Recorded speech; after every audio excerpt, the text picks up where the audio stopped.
We often think of time zones as fixed, but they can change. Time zones are not set in stone, they can be adjusted and modified. Countries sometimes adjust their time zones. This can happen for a variety of reasons, and it's more common than you might think. This might be for economic reasons. For instance, aligning with major trading partners can boost business efficiency and economic growth. It could be for political reasons. Governments may change time zones to assert independence or to align with political allies. Social factors can even play a role. For example, to better match the daily routines and lifestyles of the population. Let's explore why these changes happen. Understanding the reasons behind time zone changes can give us insight into how societies function. Time zones are a relatively recent invention. They were created to bring order to the chaos of local times. Before we had them, things were very different. Each town kept its own time, leading to confusion and inefficiency. Imagine a world without standardized time. It was confusing. People had to constantly adjust their schedules when traveling. Time zones brought order to our clocks and lives. They made it possible to coordinate activities across different regions, making life more predictable and organized. Before time zones, each town set its clocks based on the sun. This meant that noon was when the sun was directly overhead, which varied from place to place. This meant that time varied even between nearby towns. For instance, one town could be several minutes ahead or behind its neighbor, causing confusion. The invention of the railroad changed everything. Trains needed to run on a precise schedule to avoid accidents and ensure timely arrivals and departures. Trains needed a standard time system to run on schedule. Without it, coordinating train times across different towns would be nearly impossible. In the late 19th century, time zones were created.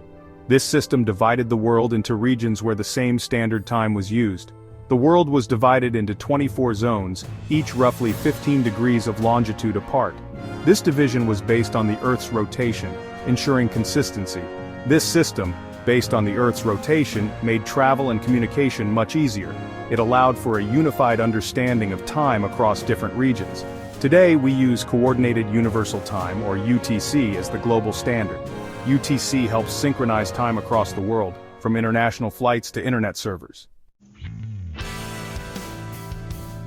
There are many reasons why a country might change its time zone. Sometimes it's about economics. Aligning with a major trading partner's time zone can boost business significantly. For instance, if a country shares the same working hours as its main trading partners, it can facilitate smoother communication and transactions, leading to increased economic activity and growth. This alignment can be particularly beneficial for countries heavily involved in international trade.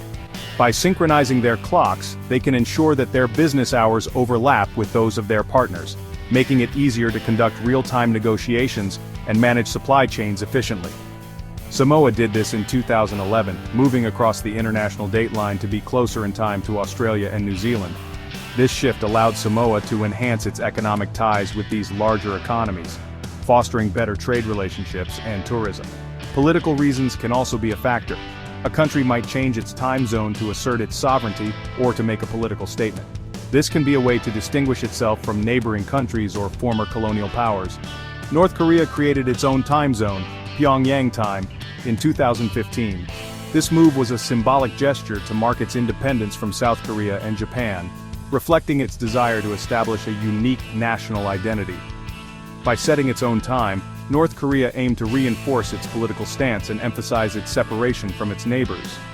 This decision was part of a broader strategy to assert its autonomy on the global stage. Another reason is energy conservation. Adjusting time zones can help optimize energy usage by aligning daylight hours with peak activity times. This can reduce the need for artificial lighting and heating, leading to significant energy savings. Daylight Saving Time, or DST, shifts clocks forward in the summer to use less electricity. By making better use of natural daylight, countries can lower their energy consumption and reduce their carbon footprint. However, some places like Venezuela have experimented with DST and later reversed their decisions. These reversals often occur due to public opposition or because the expected benefits did not materialize as anticipated. The complexities of changing time zones reflect the diverse motivations and challenges that countries face in making such decisions. Time zones are not just lines on a map. They represent how interconnected our world has become. Changing a time zone is a big decision. It affects a nation's economy, politics, and daily life. From Samoa to North Korea, countries adjust to the times. Time zone changes remind us that we live in a complex and ever-changing world.